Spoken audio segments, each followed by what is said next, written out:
Baik, selamat malam Bapak Ibu. Assalamualaikum warahmatullahi wabarakatuh. Salam, salam sejahtera bagi kita semua. Om Swastiastu, Om Namo Swastiastu. Buddhaya, Widi Tongtien, Rahayu, Bagas Waras, dan salam semua saudara.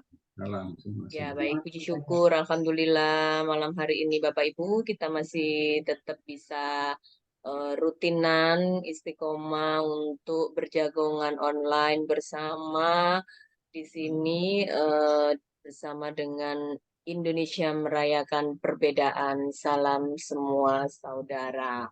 Dan pada malam hari ini adalah kita akan membahas tentang tema yang sudah kita sebarkan tadi di flyer, yaitu tentang bonus demografi, yang kita menghadirkan narasumber dari tokoh rohaniawan Kristen dengan Bapak Simon Filantropa. Nanti akan diperkenalkan oleh moderator kita. Dan sebelumnya kita akan memperdengarkan dahulu lagu Indonesia Merayakan Perbedaan, biar Bapak Ibu lebih semangat lagi.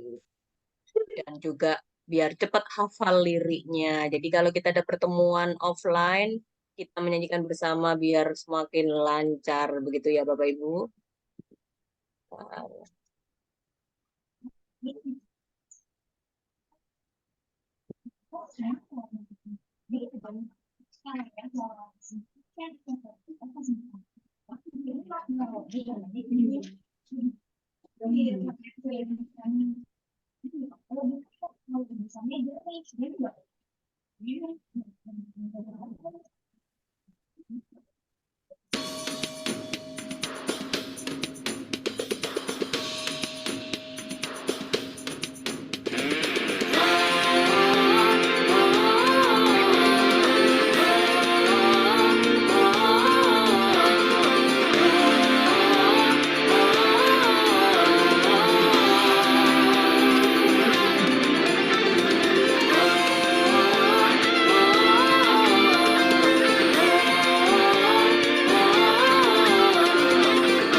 Berbeda di antara kita bukan suatu halangan.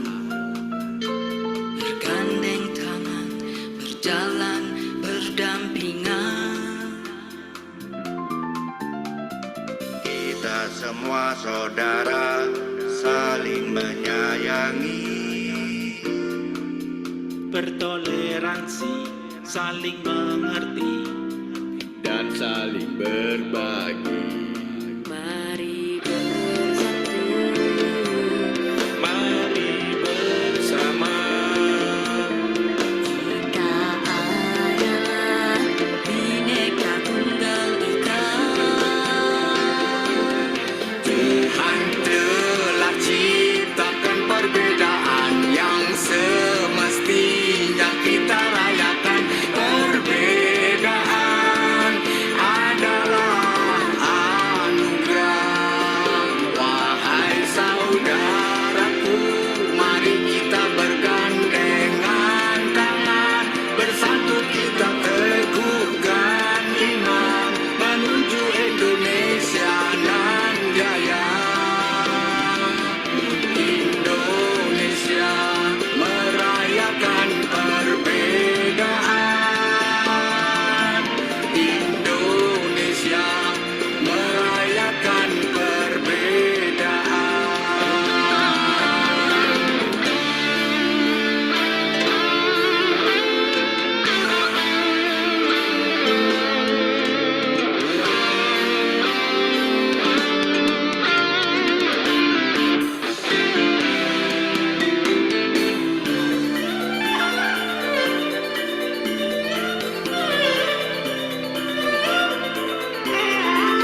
Bhinneka Tunggal Ika.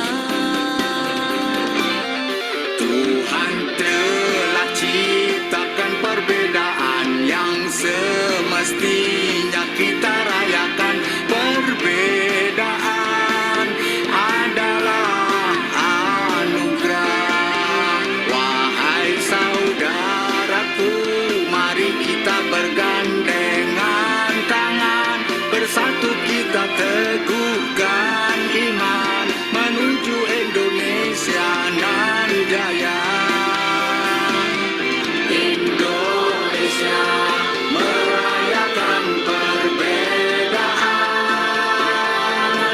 Indonesia merayakan perbedaan. Indonesia merayakan perbedaan. Indonesia merayakan perbedaan.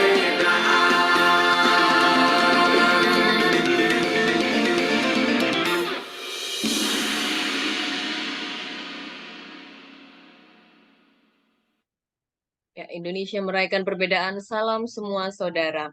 Baik Bapak Ibu, peserta jagongan online pada malam hari ini, sebelum kita memasuki sesi jagongan kita, sesi diskusi kita, ini saya memohon kepada para tokoh rohaniawan IMP ini untuk kita mari berdoa bersama untuk Indonesia damai terkait dari hasil putusan MK pada malam hari ini soal batas usia capres dan cawapres. Nah, ini supaya kita tidak terjadi sesuatu yang bertentangan atau semacamnya terkait dengan hasil putusan tersebut.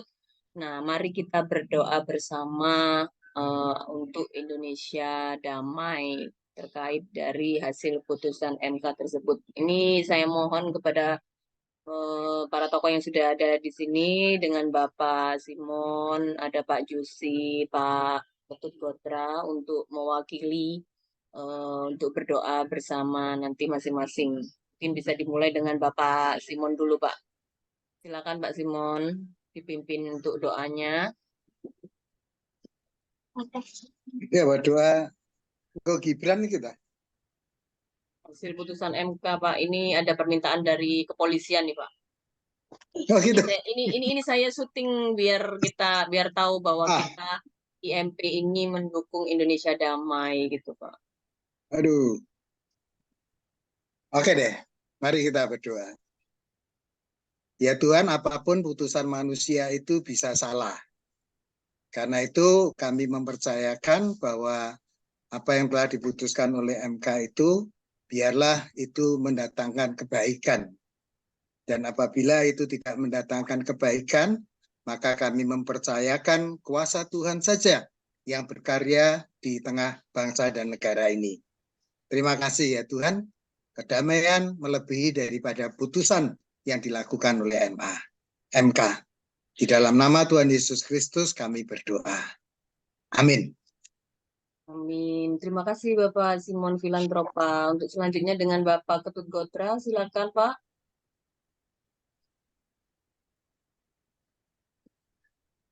Suaranya di unmute. Baik Ibu,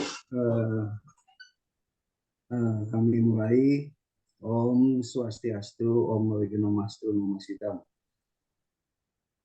Ya Tuhan yang menguasai dunia ini, Engkau Maha Suci dan sumber segala kehidupan, sumber segala cahaya. Semoga Tuhan melimpahkan pada budi nurani kami penerangan cahayamu yang maha suci. Ya Tuhan, hamba memujamu yang menyebarkan keharuman dan memperbanyak makanan. Hindarkanlah hamba dari keraguan. Bebaskanlah hamba dari penderitaan dan keterikatan. Ya Tuhan, pada hari ini kami melaksanakan jagongan online bersama IMP. Pada saat ini keputusan MA sedang dilaksanakan. Semoga apa yang diputuskan dapat diterima kita semua warga Indonesia, supaya hal-hal yang buruk, hal-hal yang tidak kita kehendaki, supaya tidak terjadi. Semoga kita semua damai di hati, damai di dunia, dan damai selamanya. Terima kasih. Terima kasih disampaikan kepada Bapak Keputra. Untuk selanjutnya dengan Bapak Jusi. Dalam nama Bapa dan Putra dan Roh Kudus. Amin. Bapa yang Maha Baik, kami yakin akan semua keputusan yang Engkau berikan kepada kami umat manusia. Terlepas di akhir-akhir ini, kami mendengar keputusan dari Mahkamah Agung dengan Mahkamah Konstitusi, dengan segala pro kontra yang kami alami, semuanya kami serahkan kepadamu ya Tuhan. Engkau juga tahu ya Tuhan, bahwa kami sebagai anak-anak-Mu, umat manusia, khususnya Indonesia, menginginkan Indonesia damai.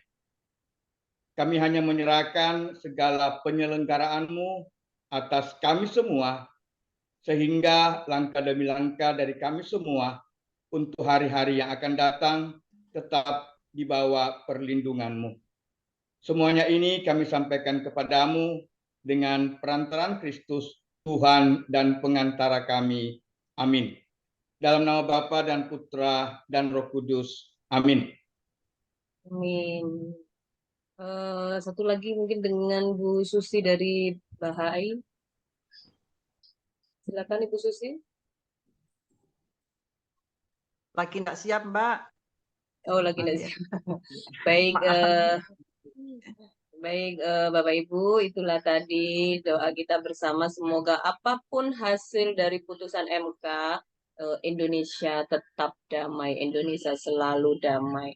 Baik, menginjak langsung saja ini, saya akan serahkan kepada moderator kita pada malam hari ini, yaitu dengan Mbak Vera S. Tuning Sinatri. Selamat malam Mbak Vera. Selamat malam Mbak Wulan. Ya, Mbak Vera, silakan kita mulai diskusi kita, jagongan santai kita, tapi berisi dengan narasumber dari tokoh agama Kristen. Silakan diperkenalkan juga kepada Mbak Vera, dipersilakan.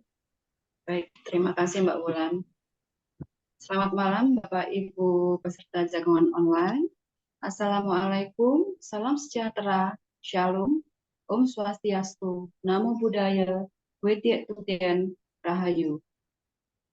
Baik, malam ini kita mengangkat tema peluang dan tantangan bonus demografi. Ini nanti oleh narasumber akan dijelaskan apa itu bonus demografi dan apa peluang dan tantangannya. Mungkin sebagian dari kita masih asing dengan istilah bonus demografi. Baik, tidak perlu berlama-lama lagi. Kita panggil narasumber yang sangat istimewa pada malam hari ini. Beliau adalah Pendeta Simon Filantropa. Beliau adalah penggiat lintas iman, HAM, dan lingkungan. Selamat malam, Pak Simon. Malam, Mbak Vera. Baik. Malam. Yuk. Kita langsung aja untuk mendengarkan ulasan dari Pak Simon tentang tema kita malam hari ini adalah peluang dan tantangan bonus demografi. Silakan Pak Simon. Ya, selamat malam teman-teman, dan saya kira saya minta maaf karena sudah banyak kali saya tidak menghadiri acara Zoom ini. Nah, saya mau mengawali dengan sebuah pernyataan bahwa karena kita ini sudah kadung berada di dalam kubangan politik pemilihan, maka kita lupa bahwa kita itu punya bonus yang namanya bonus demografi. Ya, oleh sebab itu ketika Pendeta Andre minta saya bicara, saya bilang, saya tak ngomong bonus demografi. Dan saya tahu bahwa ada banyak orang kalau tidak lupa ya sudah tidak tahu itu. Ya. Karena bonus demografi itu dikumandangkan tahun 2000, saudara. Tahun 2000. Ya, jadi karena apa? Karena Indonesia sadar bahwa kira-kira butuh 30 tahun. Tahun 2030 itu Indonesia akan memetik bonus demografi. Nah, pemerintah kita lalu membuat buku. Nah, saya kira tolong ditampilkan tuh sampul bukunya tuh, Mbak Ulan.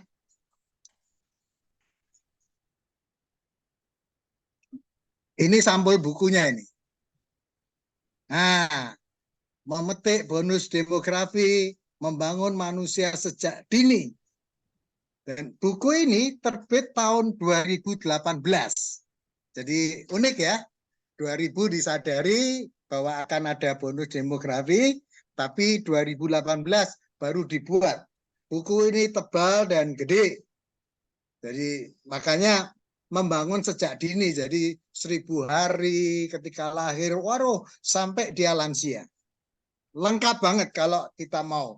Jadi ini menurut saya buku yang penting kalau kita mau memahami tentang bonus demografi di Indonesia.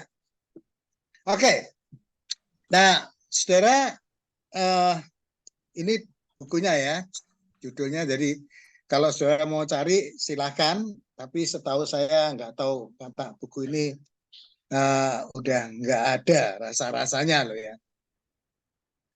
Nah, yang berikutnya, saudara, saya mau mengatakan begini. Ketika bicara ini teman-teman developmentalis ya, jadi orang-orang atau kelompok yang begitu mengagungkan yang namanya pembangunan. Ada pembangunan, ada development, ada growth, pertumbuhan.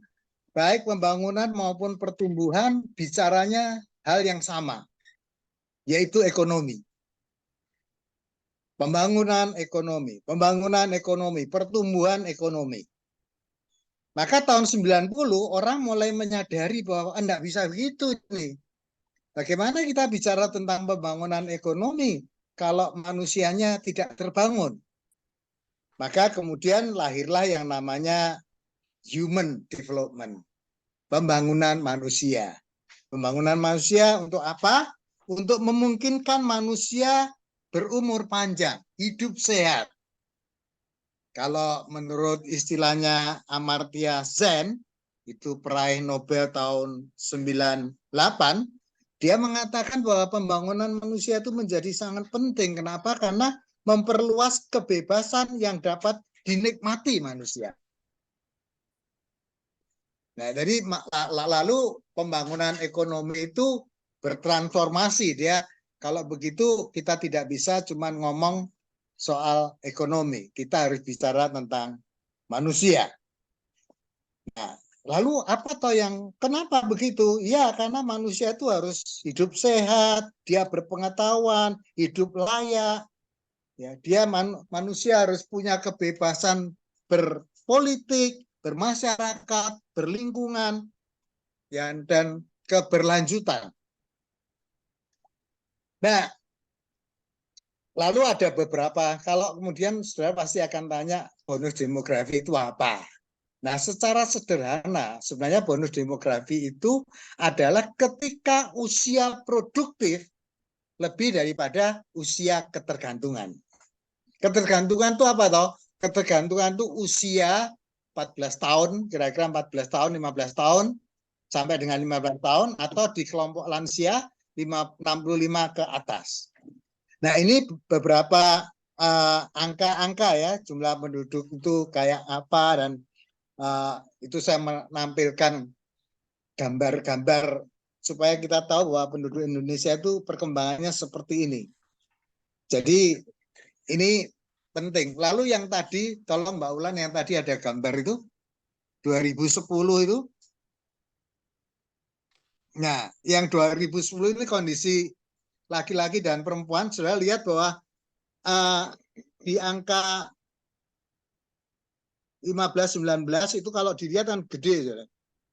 Lalu yang lansia kecil. Tapi di 2010 ini sudah menunjukkan gejala bahwa usia produktif mulai umur 15 sampai dengan 65 itu kalau di total dia jauh lebih besar daripada usia ketergantungan itu. Ya. Nah, lalu oke, gambar yang berikutnya. Ini hanya memberikan data supaya saudara tahu kira-kira. Nah, ini sampai dengan 2035. Saya bisa lihat bahwa usia produktifnya mulai 15 sampai dengan 64 itu dibandingkan dengan yang usia 0 sampai dengan 14 dan itu yang 65 ke atas kita jauh lebih besar. Jadi kalau usia produktif, katakanlah 2/3 penduduk Indonesia itu produktif usianya, dan dibandingkan dengan yang ketergantungan, masa sih 2/3 tidak bisa menanggung yang 1/3? Kira-kira kan begitu. Maka itu kita dapat bonus. Ya, kita dapat bonus. Nah, lalu masih ada satu gambar, Mbak Wulan, yang angka itu. Bukan. Yang satunya lagi. Ya, itu. Mungkin itu. Nah, itu rasio ketergantungan yang dimaksud itu. 14, lalu rasio ketergantungan 65 up ya. Jadi kalau dijumlah sampai 2035 sebenarnya angka kita masih tinggi, 47,3. Berarti yang 53 sekian itu bisa menanggung yang ketergantungan ini. Nah, lalu saudara, jadi kita itu bonus demografi itu intinya bahwa kita harus jumlah orang-orang kualitas manusia, ya manusia produktif yang berkualitas, tentu itu yang dibutuhkan. Jadi bonus demografi itu tidak serta-merta begitu tahun 2030, wah udah Indonesia, enggak. Kalau manusianya tidak berkualitas, saudara, maka tidak bisa. Ya, maka justru bonus itu lewat. Ya. Dan kalau bonus itu lewat, ya kita tidak tahu, kita harus nunggu seperti kapan lagi dia akan datang. Ya. Nah, oleh sebab itu persoalan ekonomi itu sekarang bergandengan dengan persoalan kependudukan. Ya, kependudukan. Nah, kalau kita bicara tentang tantangan, saudara, bonus demografi ini pertama pada awalnya dia berjumpa dengan yang namanya ketika orang bicara tentang Millennium Development Goals, ya, pembangunan milenium, ya. Nah, pembangunan itu, saudara, ada beberapa yang diperhatikan, yaitu soal kemiskinan, soal pendidikan, soal kesetaraan gender, soal pemberdayaan perempuan, lalu soal kematian, angka kematian anak, soal kesehatan ibu. Jadi ada lagi persoalan HIV/AIDS pada zaman itu, lalu bagaimana kerjasama global itu harus dibangun. Itu yang disebut MDGs. MDGs itu berlangsung tahun 2000 sampai dengan 2015. Dan Indonesia gagal. Karena apa? Karena kita don't care. Indonesia baru care ketika lalu digemakan yang namanya Sustainable Development Goals. Pembangunan berkelanjutan. Yang akan berlangsung 2015 sampai dengan 2030. Nah, baru. Karena apa? Karena Sustainable Development Goal itu kemudian mengajak orang untuk bahkan Pak JK waktu itu di PBB akan mengatakan bahwa sustainable itu sudah cocok sama nawacita. Karena Pak Yusuf Kala yang pergi ke PBB. Dan dia mengatakan, wah itu sudah klop dengan nawacita. Menteri Desa kita mencoba menerjemahkan Sustainable Development Goal itu dalam peraturan-peraturan desa. Sebenarnya kalau kita bicara tentang peraturan desa, dia apa tuh yang ditekankan? Sebenarnya 3 hal aja. Ekonomi, sosial, dan lingkungan. Ekonomi apa? Harus produktif, kita punya kemampuan produksi, dan konsumsi yang benar, ya, yang berkelanjutan. Kalau soal sosial, kemiskinan, terus soal difabel, ya, itu harus menjadi perhatian. Lalu kalau soal lingkungan, air, udara, pangan, energi, itu harus berkelanjutan. Apalagi kalau saya ingat hari ini itu Hari Pangan Sedunia. Ya, hari ini itu Hari Pangan Sedunia loh, saya 16 Oktober itu dirayakan sebagai Hari Pangan. Nah, kenapa? Karena orang sadar bahwa lingkaran kemiskinan itu selalu ditimbulkan oleh karena kesehatan dan pendidikan. Kalau orang tidak terdidik, dia tidak punya gaji yang memadai. Dan kalau sakit-sakitan, makin miskin. Apalagi kalau kemudian makannya tidak makan gizi berimbang. Sekarang kan bukan 4 sehat 5 sempurna, tetapi gizi berimbang, makanan yang seimbang. Nah, itu semua akan menjadi hambatan bagi bonus demografi, manakala tidak dikejar dan dilakukan dengan sungguh-sungguh.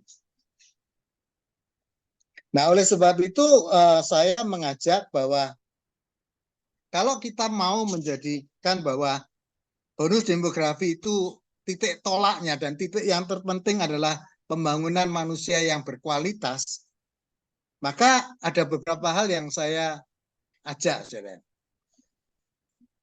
Yang pertama, hampir di banyak pemerintah sekarang mulai membicarakan soal stunting. Bagaimana mengurangi stunting. Nah, kalau generasi kita aja stunting, saudara, bagaimana dia akan menjadi beban. Ya, stunting itu beban, saudara. Dan bahkan presentasi Indonesia ini tentang stunting masih tinggi. Lalu belum lagi kalau kita bicara bahwa angka ketergantungan anak-anak yang stunting, lalu di lansia-lansia yang demensia, saudara, yang kena sakit pikun itu berat, saudara. Jadi tanggungan kalau lansia pikun itu berat, saudara. Bayangkan tiap hari kita bisa bertengkar. Tiap hari Suara Surabaya akan ada berita orang pergi bisa pulang. Kenapa? Karena pikun. Ya. Maka ramah anak, ramah lansia itu menjadi apa ya? Menjadi primadona yang harus dikerjakan oleh pemerintah daerah manapun. Sekali lagi saya bilang, ramah anak, ramah lansia itu harus menjadi kegiatan kerja pemerintah daerah manapun. Ya. Lalu yang berikutnya, saudara, kita harus membangun manusia yang partisipatif, manusia yang peduli pada keberlanjutan, manusia yang peduli pada lingkungan, manusia yang sungguh-sungguh perhatian dan bahkan memberikan hatinya pada persoalan HAM, hak asasi manusia, jaminan perlindungan HAM. Orang-orang yang peduli bahwa kesetaraan gender itu harus terus diupayakan. Supaya kesetaraan gender itu tidak menjadi gini loh, saudara. Saya ini kan seringkali sedih. Tolong ya 30% untuk perempuan ya. Itu kan menghina sekali. Bagi saya itu menghina sekali bahwa perempuan dikasih porsi 30%. Tapi teman-teman perempuan menurut saya saatnya kita berjuang dan menunjukkan bahwa memang perempuan layak punya kesetaraan gender itu. Lalu yang tidak bisa diabaikan adalah good governance, saudara, ya. Orang harus punya pemerintahan yang baik. Nah, Bu Sri Mulyani dalam pembukaan, dia memberikan sambutan di buku Bonus Demografi, dia mengatakan bahwa dia ada beberapa hal yang dikatakan oleh Bu Sri Mulyani. Yaitu yang pertama dia membicarakan soal stunting. Tapi yang kedua, Bu Sri Mulyani membicarakan soal ketimpangan pendidikan. Jadi orang lahir kenapa kita bilang, waduh, kalau kita bicara Indonesia Timur itu memprihatinkan. Tapi itu ketimpangan pendidikan, saudara. Saudara tahu bahwa ketika zonasi pendidikan, wah orang mulai bicara, wah kenapa sekolah ini kok sekolah unggulan, sekolah, waduh. Nah kalau pendidikan aja timpangnya kayak begitu, bagaimana kita menghasilkan orang-orang yang berkualitas? Lalu Bu Sri Mulyani juga membicarakan soal ajakan supaya persoalan gender ini diperjuangkan karena Bu Sri Mulyani pasti ingin mendorong bahwa perempuan bisa menjadi menteri luar negeri kayak Bu Retno, bisa menjadi menteri ekonomi keuangan kayak Bu Sri Mulyani. Saya kira itu mereka adalah contoh-contoh bahwa perempuan berdaya. Tapi juga kemudian orang Bu Sri Mulyani mengatakan bahwa generasi muda diajak untuk tidak hanya gandrung dengan ilmu pengetahuan teknologi, khususnya teknologi informasi. Tapi Bu Sri Mulyani mengajak mari kita menjadi pencipta lebih daripada pengguna. Jadi kalau ngomong-ngomong soal teknologi informasi, ya menurut saya media kita, ya kita ini kan lebih banyak menjadi pengguna daripada kita menciptakan.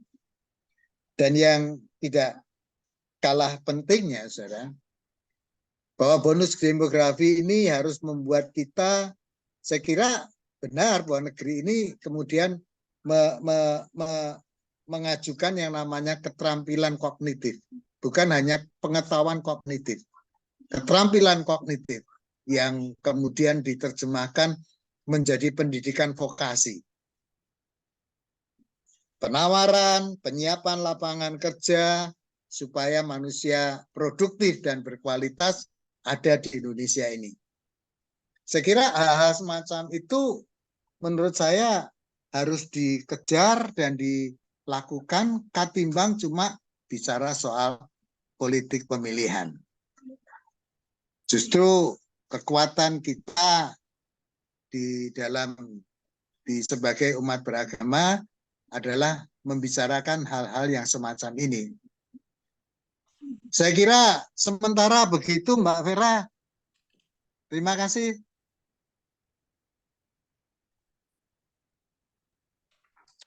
Baik, Pak Simon. Terima kasih atas ulasannya ini tadi. Banyak yang sudah diulas oleh Pak Simon, bagaimana memberikan data-data usia produktif, rasio ketergantungan, terus persoalan ekonomi yang bergandengan dengan persoalan kependudukan. Ada persoalan yang dihadapi di negara kita yaitu ekonomi, sosial, dan lingkungan. Bisa dikatakan bonus demografi ini adalah sebuah kesempatan yang harus dimanfaatkan untuk menyongsong Indonesia ke depannya, gitu ya Pak? Ya, jadi jangan bicara Indonesia 100 tahun. Kalau sisa kita 7 tahun ini aja enggak bisa dikejar. Iya. Baik, kita menuju penanggap dari tokoh-tokoh lintas iman kita dengan perspektifnya masing-masing. Di sini sudah hadir Bante Tejapuno. Selamat malam, Bante. Selamat malam. Selamat malam, Bante. Semua bersaudara. Salam semua saudara. Silakan, Bante. Mohon maaf, saya tak cari tempat lokasi dulu yang nyaman. Ini mohon maaf ya, ini sinyal saya kurang bagus di sini. Jadi kalau dinyalakan kameranya takutnya keputus. Tidak apa-apa ya, saya tidak bermuka. Ya. Nah, Masih di Surabaya ini kayaknya Bante ya. Ini Bante. Posisi sudah di Banyuwangi sih. Tadi malam. Malam Bante. Sugeng Dalu, selamat malam. Wah, ini yang selalu di hati saya tapi jarang nongol ini. Terima kasih untuk tegurannya. Selalu di hati tapi tidak pernah ketemu ya. Baik, pemaparan yang sangat luar biasa, menambah pengetahuan bagi kita semuanya di dalam menghadapi apa tadi? Temanya apa sih hari ini? Bonus demografi. Bonus. Ya, demografi. Ya. Jadi memang yang disampaikan hal luar biasa sekali sih, dan ini menjadi pembelajaran bagi kita semuanya, karena ya memang kita dari waktu ke waktu ini menjadi satu generasi setelah generasi yang telah mengupayakan untuk perjuangan, mereka tidak sempat untuk menikmati perjuangan atau bahkan mengisi perjuangan. Dan kita sekarang ini tidak berjuang seperti para pendahulu-pendahulu kita, tetapi kita melanjutkan dari apa yang telah mereka bangun. Jadi mulai membangun fondasi yang kuat dengan kemerdekaan bangsa Indonesia. Nah, harapan kita di masa kita yang sekarang pun kita juga berupaya untuk melakukan yang terbaik yang kita bisa, supaya nanti generasi berikutnya harapannya juga akan menjadi generasi yang lebih baik. Nah, akan sangat disayangkan kalau kita itu punya tujuan, tapi kemudian kita hanya diam di tempat, tidak melakukan apapun. Itu artinya bahwa kita menyia-nyiakan waktu yang kita miliki dalam hidup ini juga, menyia-nyiakan dari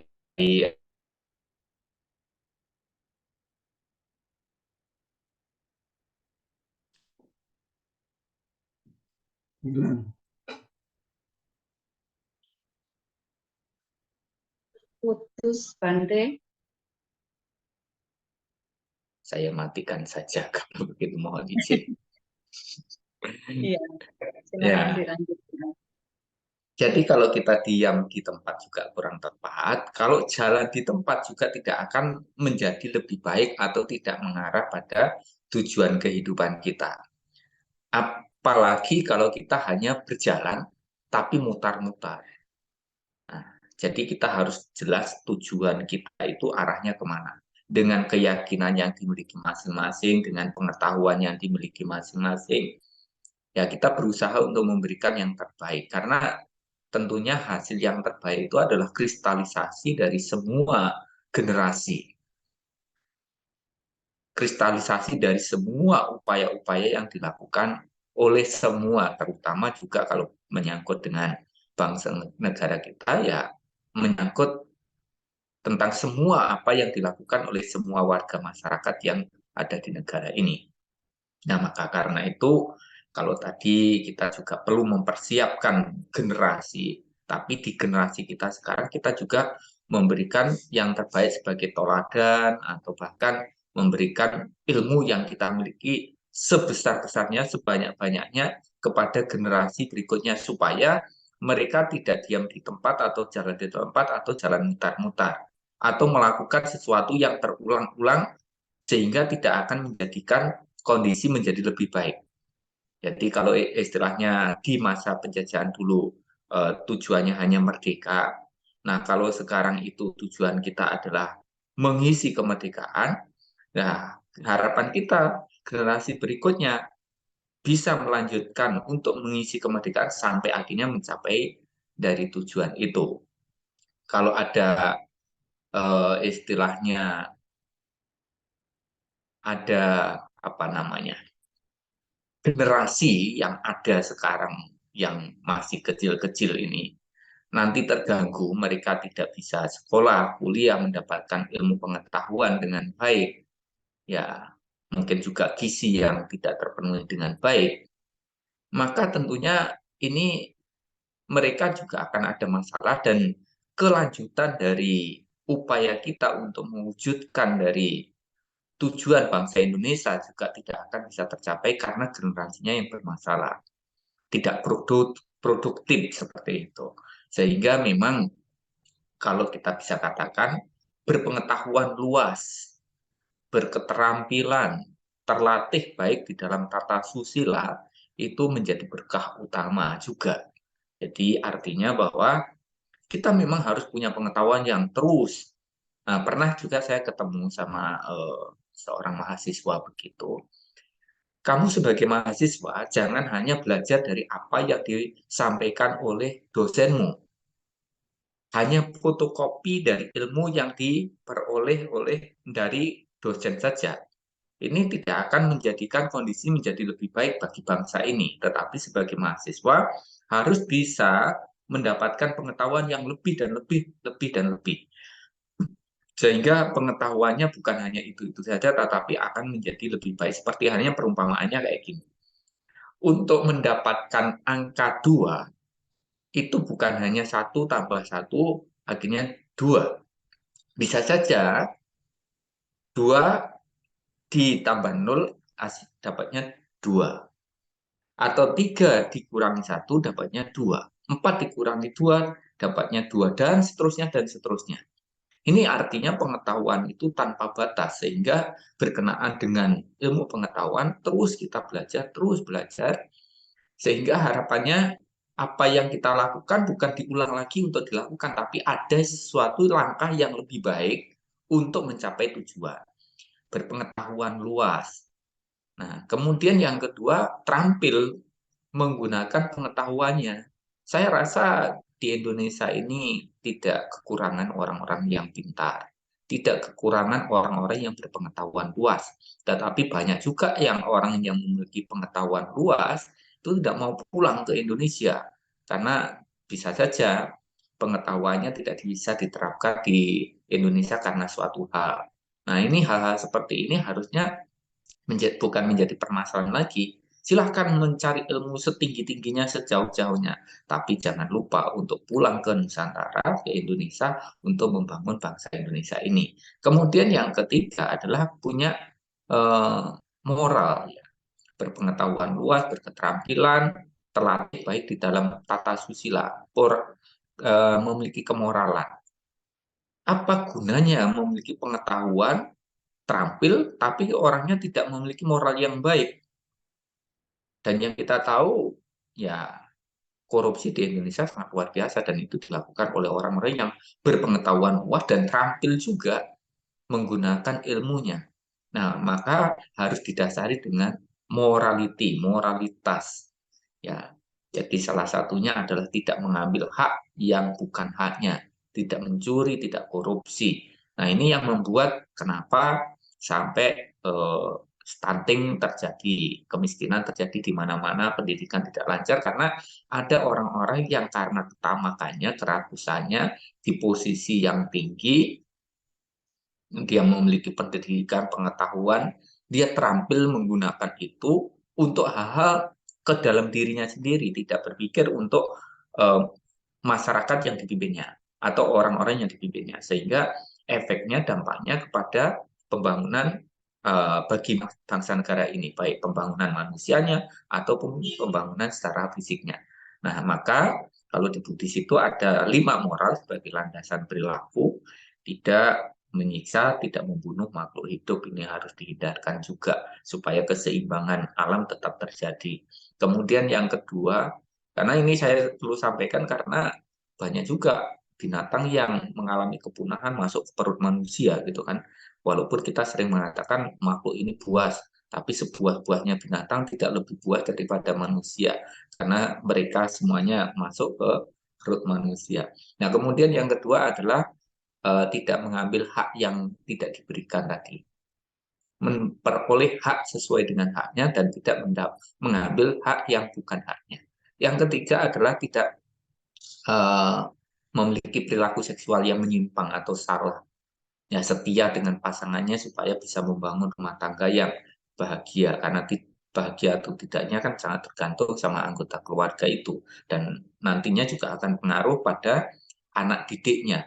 Kalau mereka orang tuanya hanya mengurusi kesenangannya sendiri, melupakan kewajiban tanggung jawabnya, anak-anak bisa menjadi anak-anak yang berpenghum, anak-anak yang tidak terarah, sehingga tidak akan menjadi generasi yang baik bagi bangsa negara ini. Dan yang keempat adalah tidak berkata bohong, tidak berkata kasar, tidak menyampaikan kata-kata yang bisa menimbulkan percekcokan, perselisihan, pertikaian.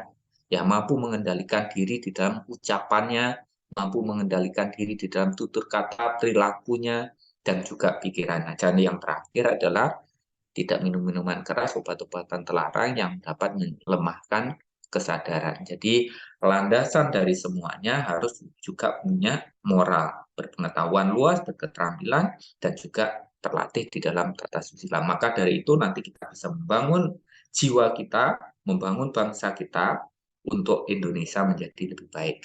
Terima kasih Pak Pendeta Filantrova untuk apa yang disampaikan dan bermanfaat sekali bagi kita semuanya. Ini menjadi warning bagi kita semuanya supaya kita bisa menjadikan diri kita generasi yang baik dan juga menjadi contoh teladan bagi generasi-generasi muda yang lebih baik.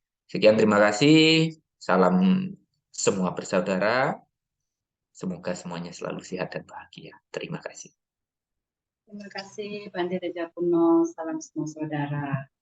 Terima kasih atas tanggapannya. Ada cuplikan tadi, ada sumber daya manusia yang dibutuhkan bangsa ini ada 3, yaitu berpengetahuan luas, terampil, dan punya moral. Itu yang paling penting. Baik, terima kasih untuk tanggapannya Bante. Ini tadi ada pertanyaan di kolom chat, saya pending dulu menunggu penanggap-penanggap untuk memberikan tanggapannya, baru nanti pertanyaannya diberikan jawaban oleh narasumber. Untuk penanggap berikutnya dari tokoh agama Hindu, Pak Ketut Gotra. Terima kasih Bu Vera. Ya, selamat malam. Salam semua saudara, salam Pancasila.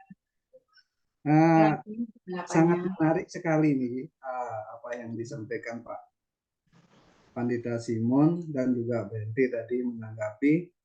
Kita sebetulnya sudah apa yang dikatakan Pak Pandita Simon itu sudah lupa kita ini dengan apa namanya demografi ini sudah tahun berapa itu ini. Jadi saya setelah mendapat apa namanya judul itu saya berpikir apa sudah jadi betul Pandita Simon mungkin sudah bukunya ya tebal begitu, mungkin bukunya katanya mungkin tidak ada lagi mungkin begitu. Jadi saya tertarik sekali apa yang disampaikan tadi Pak Pendeta Simon itu, bahwa bonus demokrasi itu adalah usia produktif. Nah, seharusnya usia produktif itu harus lebih banyak daripada yang tidak produktif. Itu tadi bahkan Pendeta Simon tadi menyebut 2/3. Dari yang 2/3 itu seharusnya yang produktif supaya bisa membangun. Nah, saya menginjak sedikit masalah kependudukan. Pendudukan di Indonesia itu kan besar. Nah, penduduk tahun 2019 itu 270 juta. Dan sekarang 279 jutaan. Dan provinsi yang ada 34 sekarang 38. Nah, apakah berpotensi penduduk besar itu menjadi bonus demografi? Kan juga Pak Simon tadi mengatakan belum tentu. Tahun 2023 yang diharapkan akan bisa menjadi bonus demografi itu juga belum tentu. Bisa lewat, kata Pak Simon tadi, bisa lewat. Kalau kita tidak melaksanakan hal-hal yang baik yang disebut tadi, hal-hal yang baik belum kita laksanakan, itu bisa lewat karena potensi agama kita, agama yang ada 6 agama, dan dia juga penduduk yang di Pulau Jawa saja sudah 56% di Jawa. Di Sumatera 21,68%, di Sulawesi 7,36%, Kalimantan 6,15%, Bali Nusa Tenggara 5,54%, Maluku 3,7%. Itu penduduk. Ternyata apa yang dikatakan Jawa Barat, Jawa Tengah, Jawa Timur dalam hal suara pemilu ternyata memang betul itu diperlukan karena penduduk itu sendiri di Jawa itu sudah 50% dari keseluruhan Indonesia. Ya, jadi, nah masalah ketimpangan pendidikan. Jadi Pak Simon juga, Pendeta Simon juga menyampaikan dan disampaikan juga sama Bante ditanggapi tadi. Saya menanggapi juga sedikit ini. Memang ketimpangan ini menurut beberapa ahli menghancurkan suatu bangsa tidak perlu dengan bom atau granat. Ya, jadi hanya perlu membuat mahasiswa atau pelajar berbuat curang. Jadi berbuat curang, tidak berbuat baik atau berbuat curang. Seperti kami contohkan misalnya, pasien meninggal di tangan dokter yang lulus dengan curang. Rumah roboh di tangan insinyur yang lulus dengan curang. Kerugian harta yang banyak di tangan akuntan yang lulus dengan curang. Agama rusak di tangan tokoh agama yang lulus dengan curang. Keadilan hilang di tangan hakim yang lulus dengan curang.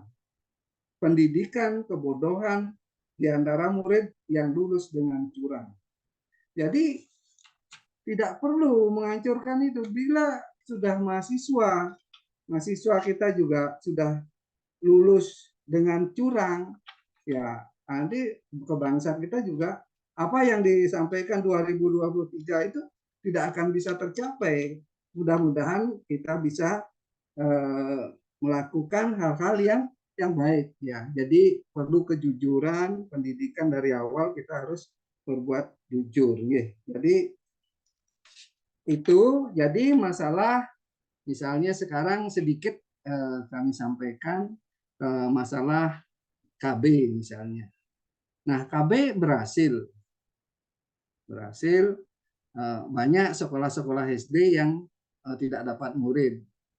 Apakah ini juga merupakan bonus? Nah, ini masih kita juga mungkin Pendeta Simon nanti bisa sampaikan murid sedikit sekarang juga, tapi tetap penduduk bertambah. Jadi seperti di Bali, seperti saya sampaikan sedikit hal di Bali. Kalau Bali zaman dulu sebelum ada KB itu KB-nya adalah 4 anak Pak Simon.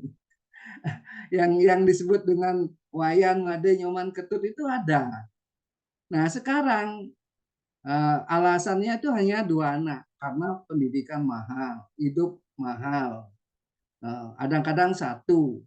Kalau punya anak 3 itu kecelakaan Pak itu Pak. Jadi Ketut itu sudah hilang sekarang. Di Bali tidak ada. Tapi syukur ini di Jagongan ini yang hadir Ketut 3 ini Pak. Semua Ketut yang hadir dari Bali ini. Mungkin nanti yang ada Pak Ketut siapa ini juga. Nah, nanti bisa Pak Ketut Suardiko sama Pak Ketut Rasa nanti mungkin bisa untuk menanggapi. Mungkin itu Pak Simon sedikit atau Bu Pera yang dapat kami sampaikan. Mungkin yang lain nanti bisa menyampaikan. Kami tutup dengan Santi Om, Santi Om. Terima kasih atas tanggapannya Pak Ketut Putra. Sangat menarik sekali. Baik, menuju penanggap selanjutnya ada Pak Jusi Kuengsi. Malam Pak Jusi. Assalamualaikum Mbak Vera. Waalaikumsalam Pak Jusi. Kaos kita kembar Pak. Alhamdulillah. Silakan tanggapannya Pak Jusi. Ya, baik. Makasih Mbak Vera. Terima kasih juga Pak Pendeta Simon. Memang apa yang disampaikan Pak Pendeta Simon mengenai bonus demografi ini juga kurang lebih sama dengan kita Katolik. Dan memang secara khusus juga ada pemuda Katolik yang berpikir mengenai bonus demografi ini. Dari kita Katolik, apa yang disampaikan Pak Pendeta Simon tadi hanya menyangkut 3 hal ini, yaitu ekonomi, sosial, dan lingkungan.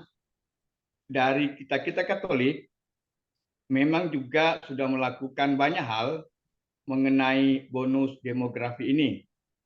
Yang pertama soal pelatihan mengenai stunting, kemudian kedua kesehatan, ketiga gizi, keempat pendidikan, kelima juga mempersiapkan guru bina iman anak, yang keenam pelayanan kesehatan sebelum menikah, kemudian yang ketujuh makanan tambahan lokal untuk balita, kemudian kedelapan makanan tambahan untuk keluarga tidak mampu, yang kesembilan meningkatkan kesehatan lingkungan, dan yang ke-10 soal sarana air bersih.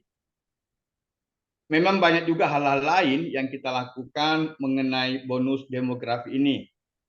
Dan usulan saya untuk kita semua, karena kami pun yakin, baik di Kristen, baik di Buddha, baik di Hindu, dan yang lainnya, itu juga sudah melakukan banyak hal mengenai bonus demografi ini. Sehingga kita pun dari IMP, seandainya mau melakukan kegiatan bersama mengenai hal ini, silakan saja. Dan kami dari Katolik sangat mendukung kegiatan-kegiatan tersebut. Demikian, Mbak Vera.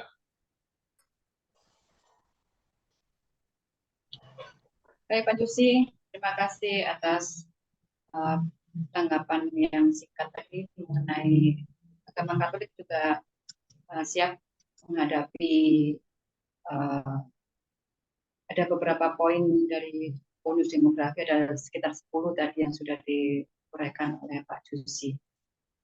Dan kita IMP juga siap untuk menghadapi era sekarang menuju bonus demografi tersebut. Untuk selanjutnya, terima kasih Pak Jusi. Untuk selanjutnya, kita menuju pada Pak Johan Ajuan. Malam Pak Johan. Selamat malam, Bu Vera. Salam kita semua. Salam Pak Johan. Salam semua saudara. Senin kemarin absen ya Pak? Ya, saya perjalanan ke Bali kemarin. Iya. Silakan Pak Johan. Terima kasih Bu Vera atas kesempatannya dan suatu topik yang sangat jarang ingin diceritakan oleh para tokoh agama karena hal ini bisa melebar kemana-mana.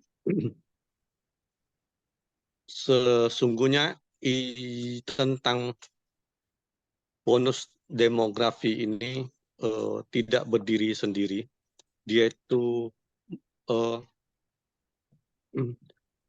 menyangkut semua aspek dan semua bidang. Seperti yang tadi Pak Simon juga mengatakan, juga menyangkut tentang aspek pendidikan dan seterusnya, ekonomi, sosial. Ya, saya berpendapat memang hal itu sangat penting untuk dibahas, meskipun seringkali itu disembunyi-sembunyikan dan angka-angkanya juga disulap-sulap supaya nampak cantik. Kita ini memang dalam dilema bahwa satu departemen dengan departemen yang lain itu kerjasamanya boleh dibilang berhenti, tidak saling sinkron. Yang satu tidak didukung oleh yang lainnya. Kita katakan bahwa kita menginginkan, Menteri Pendidikan menginginkan bahwa para murid-murid yang zaman now ini harus cerdas dan seterusnya. Tetapi yang di bawah-bawahnya itu tidak merespon dengan baik. Seperti kita lihat bahwa seorang murid SD ya khususnya, setiap hari dia mengangkat tasnya seberat 7 kilo, pulang pergi, berisi buku-buku. Dan bukunya itu tebal-tebal. Saya yakin buku yang tebal itu tidak ada 20% yang pernah dibaca oleh sang siswa tersebut. Dan juga maupun dibahas oleh sang guru. Namun hal ini tetap berjalan selama puluhan tahun sampai sekarang, tidak pernah berubah. Mengapa demikian? Nah, inilah hal-hal yang perlu menjadi perhatian kita bersama kalau kita menginginkan bahwa Indonesia ini akan maju ke depan. Suatu fakta bahwa apa yang kita pelajari, anak-anak murid yang mempelajarinya di sekolah itu, ketika lulus sekolah, hanya berapa persen yang dapat digunakan ilmu yang dipelajari setiap hari di sekolah itu. Artinya apa? Sekian tahun seorang sumber daya manusia itu disia-siakan waktu dan kecerdasan otaknya untuk hal yang tidak berguna. Bagaimana bisa dipersiapkan untuk menghadapi persaingan global yang semakin ketat dan semakin canggih dari hari ke hari berikut ini.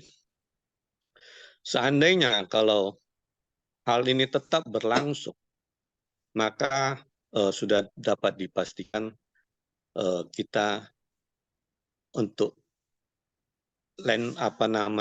take off di tahun 2035 atau berapa itu hanya sebuah angan-angan.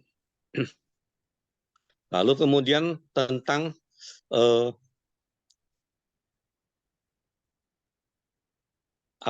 kemandirian pangan, itu ada hal-hal yang sangat penting, tetapi itu juga dikerjakan tidak konsisten, hanya mengejar program-program yang dicanangkan, setelah itu ya ditinggalkan lagi.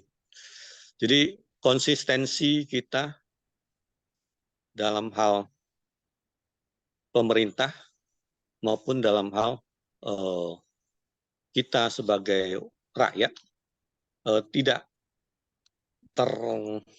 terprogram dengan baik. Rakyat umumnya mencari pekerjaan apa yang bisa menghasilkan uang banyak. Nah, ketika suatu produk lagi ngetren, maka semuanya ramai-ramai mengerjakan produk itu. Dan produk yang lain ditinggalkan. Tanpa memikirkan bahwa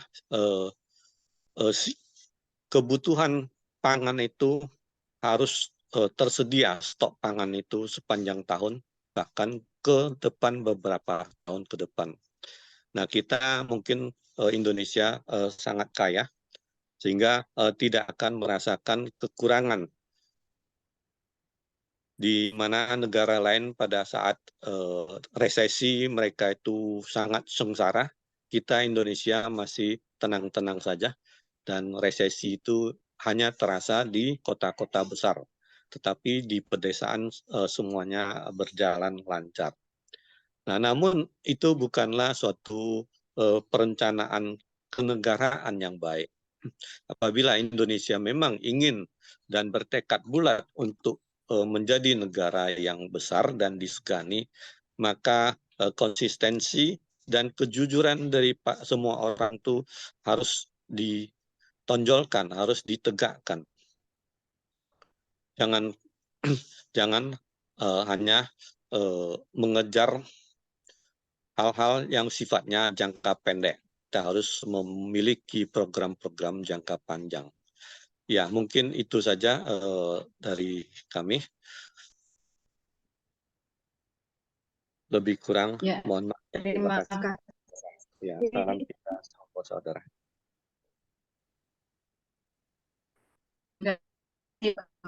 dengan atas perannya kami semua saudara. Menginjak tokoh dari Islam sangat istimewa sekali hadir dari Medina. Beliau adalah Yai Saifuddin. Selamat malam Yai. Selamat malam. Assalamualaikum. Waalaikumsalam. Wah, istimewa sekali. Ya. Waalaikumsalam. Ya, alhamdulillah, Untuk alhamdulillah bisa ketemu. jaringan online kita. Salam sejahtera untuk kita semuanya. Salam semua saudara. Salam semua saudara. Jelas ya? Alhamdulillah. Alhamdulillah. Jam berapa Baik, ini Yai di sana? Ini baru selesai sholat asar. Jamaah asar. Baik. Baik, silakan ya tanggapannya. Oke, terima kasih. Bapak Ibu yang saya hormati, langsung saja. Ini waktunya cukup pendek gitu ya. Terkait dengan bonus demografi, memang ada banyak hal gitu ya, yang sangat urgent begitu.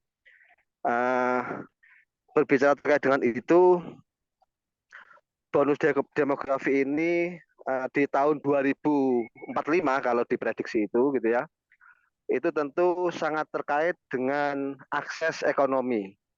Artinya bahwa dengan jumlah penduduk yang semakin banyak di usia produktif, sementara lapangan kerja kemungkinan juga pertambahannya tidak begitu signifikan gitu ya, sehingga itu cukup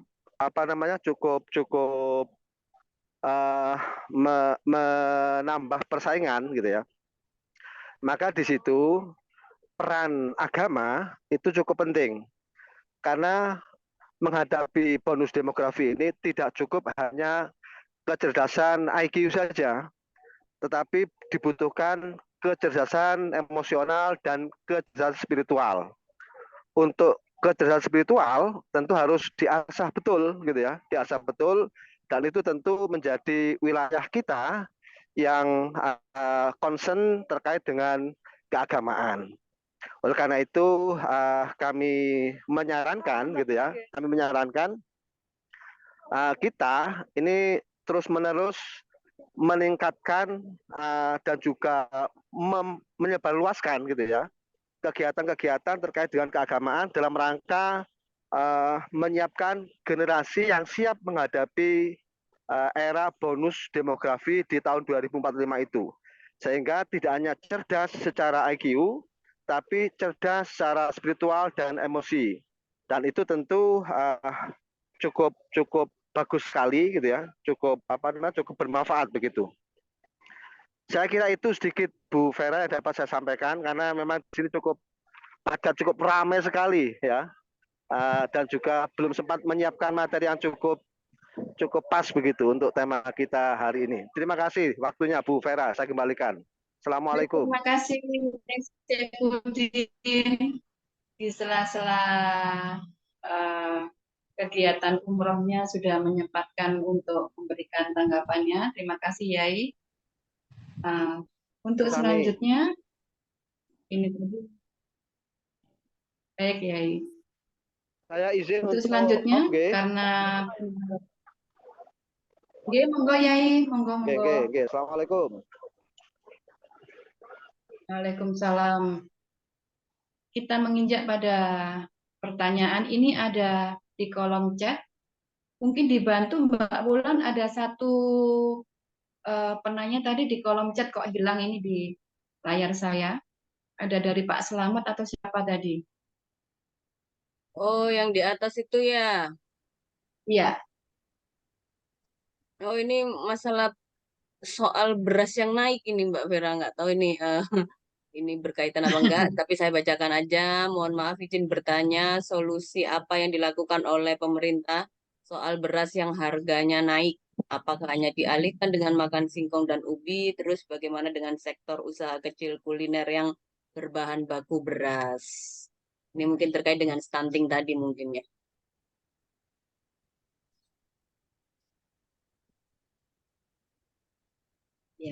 Barangkali bisa dijawab oleh Pak Simon. Iya.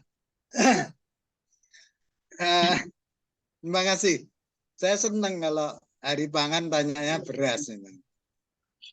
Tadi sempat disebutkan Pak Ajon ya bahwa kemandirian pangan, ya, swasembada pangan.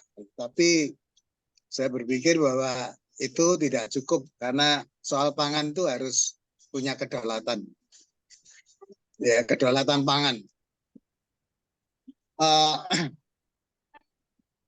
Kenaikan harga itu menunjukkan bahwa kenaikan harga itu juga butuh putusan politik.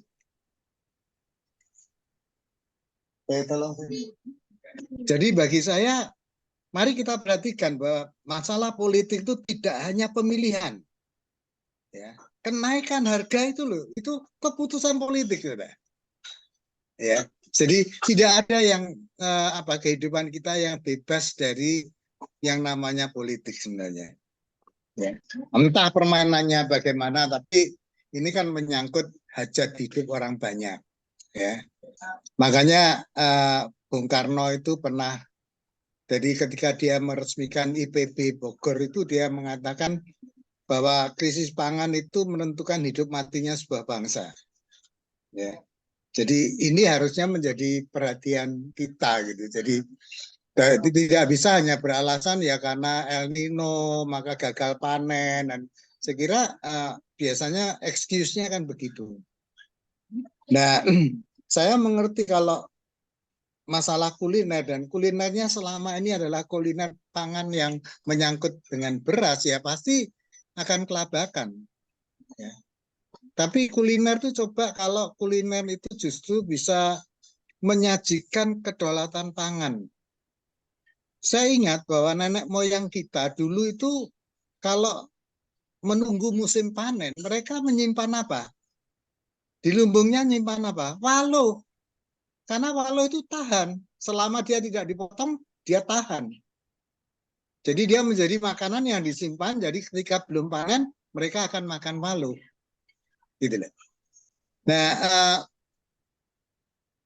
kalau bicara soal pangan ini yang lebih ngeri kan Indonesia itu makan mie sama roti yang justru kita tidak punya gandum sebenarnya. Ya, akibatnya kita harus import karena gandum tidak cocok, katanya sih tidak cocok tanah kita untuk gandum gitu.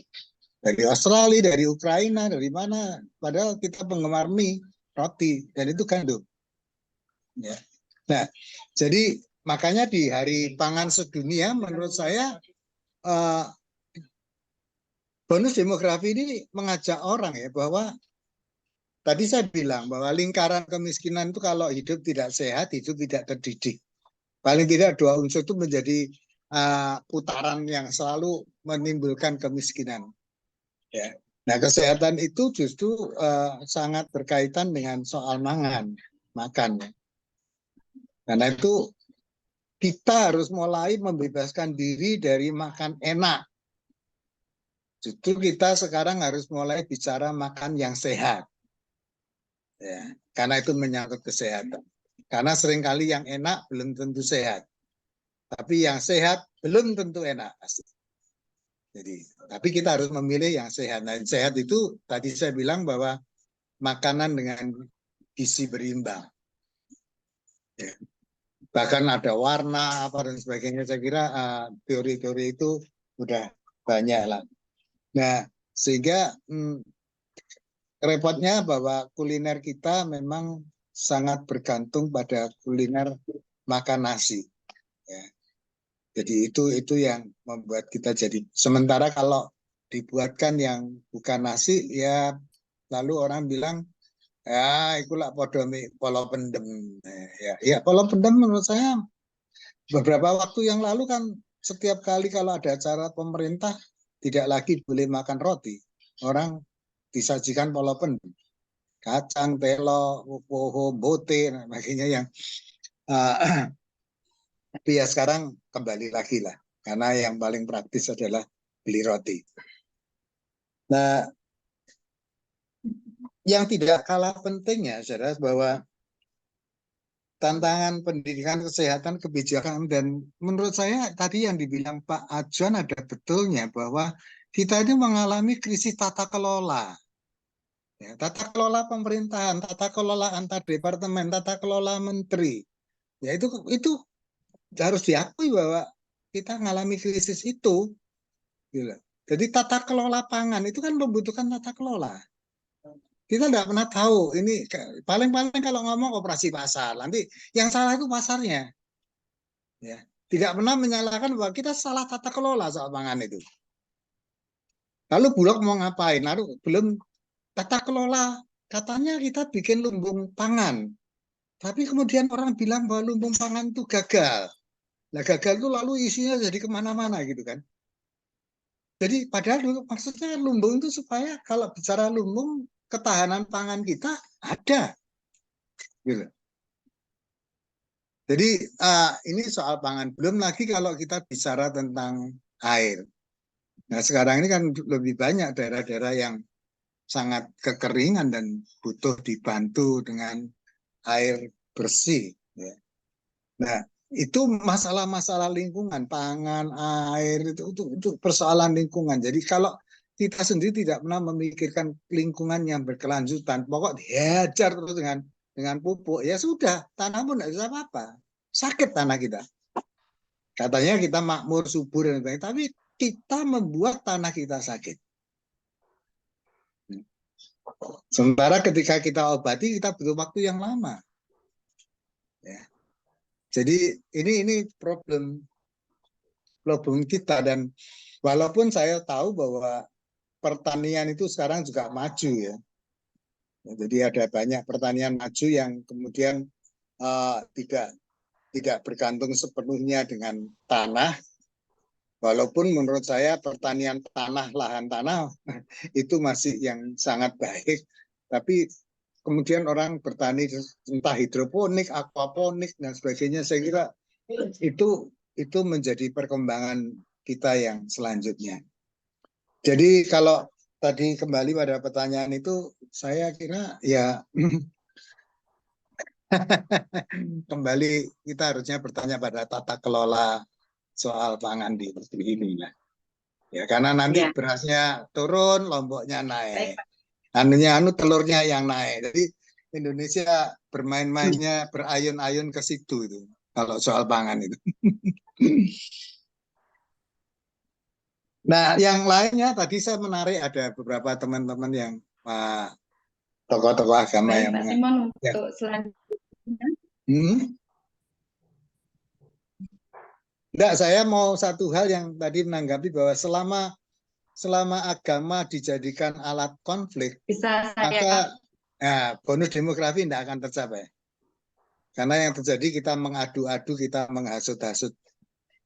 Saya kira saya setuju bahwa agama harusnya menjadikan bonus demografi ini akan berjalan. Ya, saya kira catatan saya itu. Terima kasih.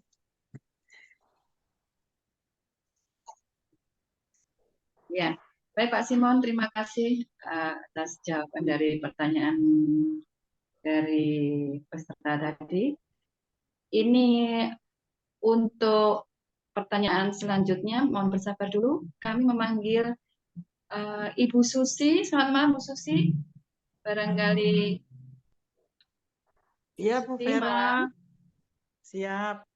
Ya, malam Bu Susi. Barangkali bisa memberikan sedikit tanggapannya atas tema yang sudah di. Malam semua saudara. Salam semua saudara. Silakan Bu Susi. Ya, Mbak Susi. Ya, saya senang sekali Pak Simon mengangkat tadi itu ya, bahwa kalau kita pendidikannya tidak disiapkan, maka bonus demografi tidak akan berarti apa-apa. Saya rasa itu sangat kunci ya. Pendidikan itu kan ya pendidikan yang holistik ini maksudnya ya Pak Simon ya. Jadi baik kognitifnya maupun emosinya, spiritualnya, semuanya harus masuk gitu. Jadi saya setuju. Pendidikan harus ada, kalau enggak gitu ya enggak mungkin kita akan dapatkan bonus demografi itu, kita manfaatkan. Dan yang satu lagi juga diangkat oleh Pak Simon itu adalah tentang kesetaraan gender ini perempuan. sangat penting juga karena pendidik pertama ini adalah ibu gitu ya. Kalau kita tidak pakai itu ya lupakanlah ya tahun 2045 gitu ya. Nah, yang saya dengar yang lainnya juga kalau untuk 2030 itu saya dengar dari teman yang dari Malaysia bahwa Indonesia ini sekarang diserbu lah ya, bukan diserbu ya apa ya, karena bukan hal yang negatif ya, di Indonesia banyak sekali membutuhkan tenaga ahli ya, sebagai manajer maupun operator untuk pabrik-pabrik itu karena pertumbuhan kita betul-betul luar biasa dan Malaysia jauh tertinggal sehingga banyak tenaga ahli Malaysia itu mendapatkan pekerjaan dari Indonesia gitu. Dan Indonesia tidak bisa memenuhi itu bukan karena jelek atau apa itu ya karena memang pertumbuhannya amat sangat cepat gitu. Jadi 2030 itu kita nggak perlu takut dengan apa namanya ya lapangan pekerjaan yang sedikit. Tapi yang Pak Simon barusan angkat itu penting juga jangan sampai ini ya karena agama itu menyebabkan kita gelut gitu. Nah itu nanti ya pabriknya ya tutup semua ya orang nggak mau lah invest itu. Bahkan yang orang Indonesia sendiri mungkin nggak akan mau invest di Indonesia gitu kalau situasinya seperti itu. Ya, tapi balik lagi kalau kita menanganinya dengan pendidikan yang holistik, ya pasti kita akan baik gitu. Dan kalau kita menangani bahwa yang dididik pertama itu harus perempuan, maka generasi selanjutnya akan aman gitu.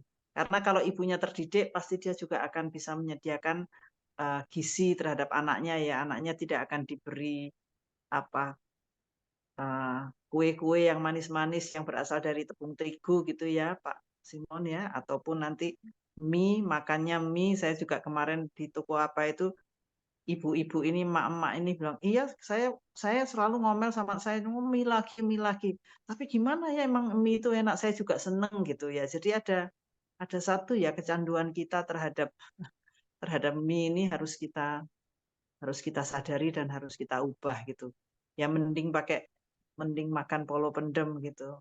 Kemarin kita makan polo pendem ya Mbak Wulan ya, daripada Ya, makan Bu. roti. Ya, itu saja Pak. Terima kasih Pak Simon sudah mengingatkan karena memang hal ini perlu diingatkan. Dan SDM itu merupakan harta ya yang sangat luar biasa. Kita harus menganggap manusia sebagai tambang yang kaya akan permata yang tak ternilai harganya dan hanya pendidikanlah yang dapat mengeluarkan kekayaan itu sehingga dapat memberikan manfaat kepada umat manusia. Itu saja. Terima kasih banyak. Pak Simon, Mbak Terima Vera. kasih Bu Susi atas tanggapannya. Ini di kolom chat, hanya memberikan ini aja untuk Bapak penanggap dari Bali di Indonesia ini ada 7 agama bukan 6. Ya terima kasih atas koreksinya Pak Januri Haryanto. Mungkin saya koreksi lagi itu ya Mbak Vera ya. Bukan hanya 7, karena yang ke-7 itu adalah agama-agama minoritas itu sebenarnya. Jadi lebih dari 7 itu. 6 plus yang minoritas gitu ya. Itu aja. Makasih. Isi percaya minoritas. Saya itu. Dan Pak Haryanto. Barangkali ada pertanyaan lain dari peserta? Enggak, Mbak Vera, saya tak nanggepin yang Malaysia itu, Mbak Vera. Jadi baik, silakan, kalau Mbak Susi bilang bahwa tenaga Malaysia ahlinya ke Indonesia itu kualik, Mbak. Petronas itu jadi besar justru karena orang Indonesia. Ahli-ahli Indonesia kerja untuk Petronas. Nah, dan itu saya tahu. Karena ada banyak teman-teman Kristen sebenarnya yang kerja di Petronas dan membesarkan Petronas. Jadi ya karena apa? Karena orang kembali bahwa nggak diajeni di negaranya sendiri. Ya, sementara di sana dia dengan fasilitas dan yang sampai-sampai kalau mohon tolong saya ini kontrak saya habis didoakan supaya masih nyambung. Nah, sampai begitu. Ya. Itu teman-teman ahli ya, bahkan mereka ahli pantai, ahli apa yang saya sering kalau saya ketemu juga saya agak gede-gede kayak mereka, waduh, gue ya gimana Pak, wong kami masuk Pertamina juga nggak mungkin karena Pertamina itu kayak begitu kuatnya gitu, kuatnya jaringannya, jadi ya kami di Petronas. Saya kira itu catatan yang penting bahwa pendidikan ada banyak ahli-ahli kita yang justru menjadi luar biasa. Itu kalau Pak Habibie tidak diminta pulang, itu menjadi orang yang besar di Jerman. Ya, dan dia diminta pulang, tolong pulang deh, kamu kita mau bangun. Makanya almarhum Pak Habibie bersiap pulang, dan itu salah satu modal keberuntungan kita bahwa dia mau pulang. Jadi ada banyak dunia pendidikan seperti itu. Saya kira saya setuju Mbak Susi bahwa pendidikan itu justru memang penting, para ibu perempuan itu mendapatkan pendidikan. Makanya gender itu di dalam Millennium Development Goal maupun Sustainable Development Goal, persoalan gender itu selalu gandengannya adalah pemberdayaan perempuan. Itu selalu.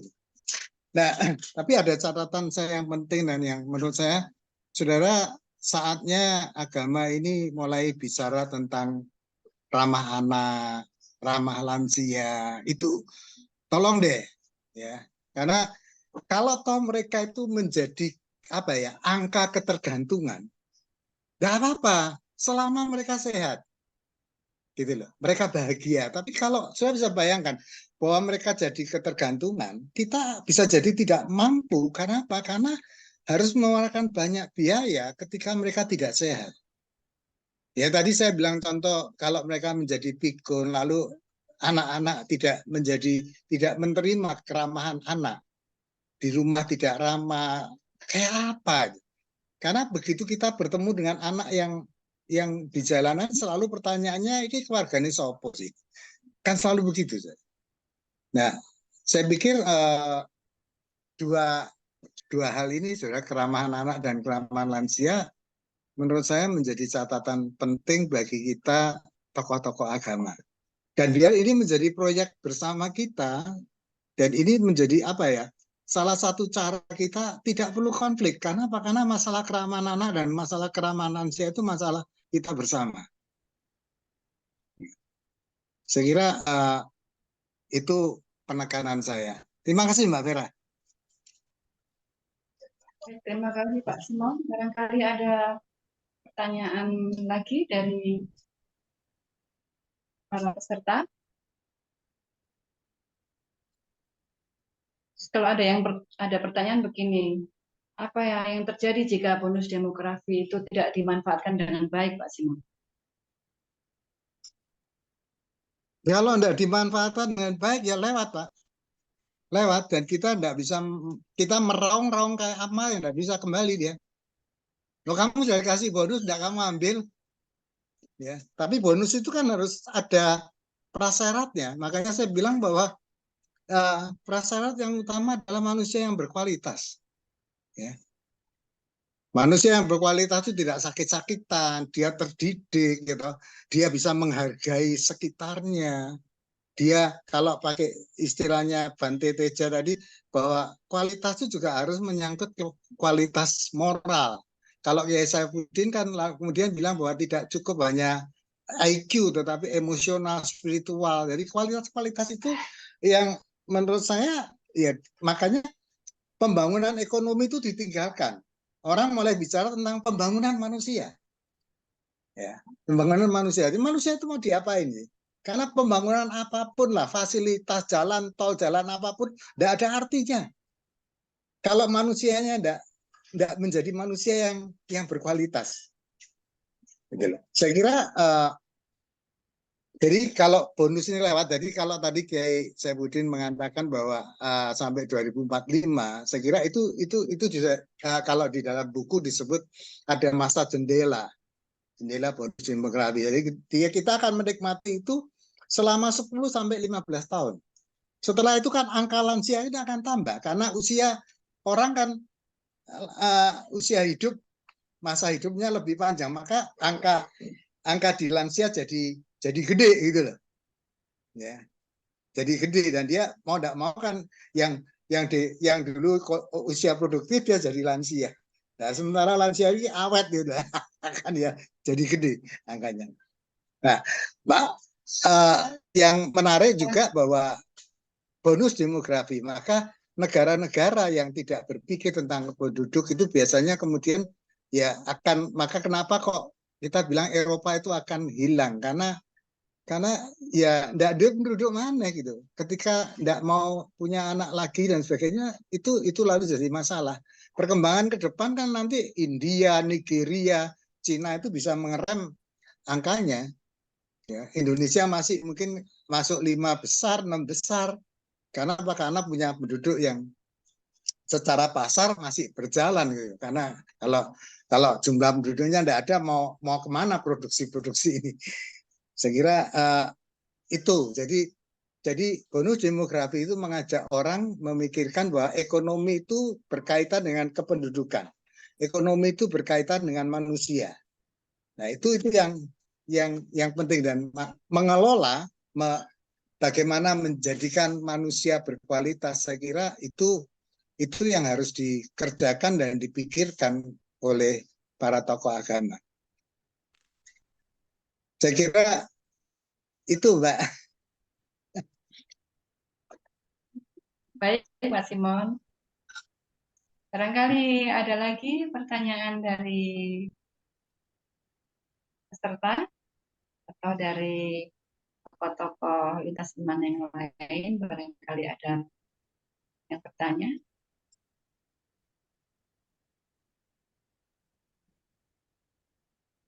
Sepertinya sudah jelas ini. Lagi ini sudah di penghujung waktu, Pak Simon. Iya, masih. Barangkali Pak Simon memberikan closing statement aja untuk tema kita kali ini. Ya, closing statement saya pikir mari kita melatih diri kita yang supaya kita paling tidak kita ini menjadi manusia Indonesia berkualitas yang siap menyambut dan menyemaikan bonus demografi di masa depan yang akan kita jelang. Itu saya pikir itu ajakan saya, dan kembali saya juga mengajak teman-teman bahwa ramah anak dan ramah lansia itu mari kita canangkan dalam kehidupan beragama kita. Supaya ya bahwa yang produktif itu bukannya tidak penting, tapi mereka pasti diharapkan menjadi orang-orang yang berproduksi ya. Tapi orang-orang yang bergantung ini mari kita jadikan mereka orang-orang tergantung yang sehat dan yang bahagia. Ya, sehingga itu juga membuat kita tidak terlalu dibebani. Begitu Mbak Vera, masih.